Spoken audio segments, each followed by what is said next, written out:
આરોગ્ય કર્મચારીની હડતાલ આજે પણ યથાવત છે। 17 માર્ચથી અચોક્કસ મુદ્દતની હડતાલ પર કર્મચારીઓ છે। ગાંધીનગર સત્યાગ્રહ છાવણી પાસે કર્મચારીઓના દેખાવ। ગ્રેડ પે સુધારણા અને ટેકનિકલ કેડરમાં સમાવવાને લઈ માંગણી।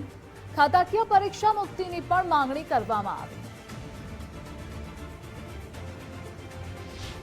આરોગ્ય કર્મચારીઓની હડતાલ આજે પણ યથાવત છે। ગાંધીનગરના સત્યાગ્રહ છાવણી ખાતે આપ જોવો છો તે પ્રકારે આરોગ્ય કર્મચારીઓ એકઠા થયા છે અને ગ્રેડ પે સુધારણા ટેકનિકલ કેડરની અંદર સમાવેશ કરવા અને પરીક્ષામાંથી મુક્તિ સહિતના વિષયોને લઈને છેલ્લી 4-5 દિવસથી આરોગ્ય કર્મચારીઓ જે છે તે હડતાલ કરી રહ્યા છે।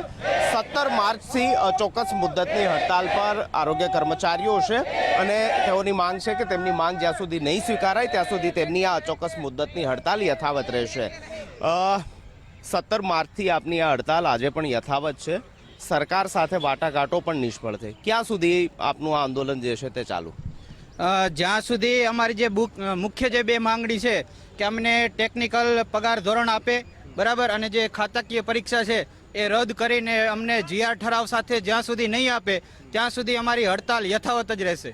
અચ્છા, અમુક કર્મચારીઓને એસ્મા હેઠળ નોટિસ પણ આપવામાં આવી છે। કેટલા કર્મચારીઓ એવા હશે તમારા કેડર? અમારા ગુજરાત રાજ્યના તમામ કર્મચારીઓને એસ્મા એક્ટ હેઠળ નોટિસો આપવામાં આવી છે, સેવા તૂટકની નોટિસો આપવામાં આવેલી છે, બરાબર, અને સેવા સમાપ્ત કરવાની ધમકીઓ પણ આપવામાં આવે છે।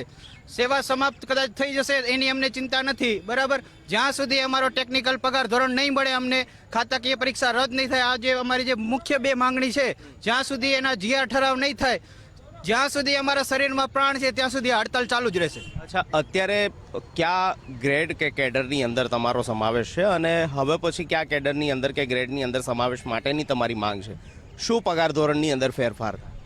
ગુજરાત રાજ્યમાં મલ્ટીપર્પઝ હેલ્થ વર્કર અને ફિમેલ હેલ્થ વર્કરનો 1900 ગ્રેડ પે અત્યારે અમને આપવામાં આવે છે, જ્યારે એની ઉપર સુપરવાઇઝર અને ફિમેલ હેલ્થ સુપરવાઇઝરનો 2400 ગ્રેડ પે આપવામાં આવે છે, જે તમામ રાજ્યોમાં 4200, 2800 કે 5200 સુધીના ગ્રેડ પે આપે છે। અને ગુજરાત રાજ્યની આવી સક્ષમ સરકાર અત્યારે અમને સૌથી નીચો ગ્રેડ પે આપી રહ્યો છે।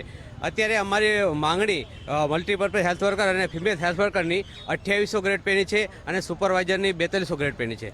અચ્છા બેન, ખાતાકીય પરીક્ષાની જે માંગ કરી રહ્યા છો કે એમાંથી મુક્તિ આપવામાં આવે, શું કારણ કે શું કામ આ પરીક્ષા આપવા નથી માંગી રહ્યા?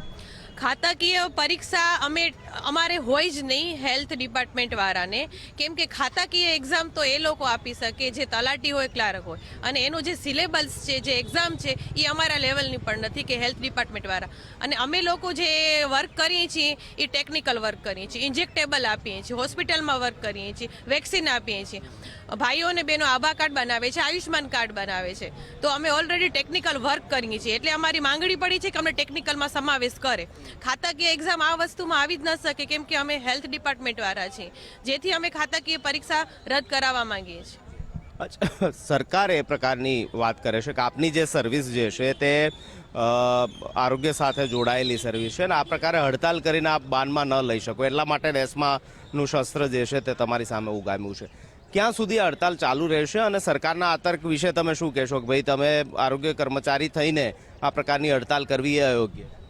હવે અમારે જ્યાં સુધી જીઆરને ઠરાવ નહીં થાય ત્યાં સુધી અચોક્કસ મુદતની હડતાલ યથાવત રહેશે। 17 માર્ચથી અમારી જે હડતાલ છે એ યથાવત છે અને જ્યાં સુધી અમને જીઆર ઠરાવ નહીં મળે ત્યાં સુધી અમારી હડતાલ યથાવત રહેશે। કર્મચારીઓ અડગ છે પોતાની માંગને લઈને, પોતાની મુદ્દાઓને લઈને, અને 17 માર્ચથી તેઓ આંદોલન પર ઉતર્યા છે અને હજી પણ આ હડતાલ તેઓની યથાવત રહેશે અને પોતાનું આંદોલન જે છે તે ચાલુ રહેશે તે પ્રકારનું કહી રહ્યા છે। કેમેરામેન દીક્ષિત સાથે નિકુંજ જાની, ગુજરાત ફર્સ્ટ, ગાંધીનગર।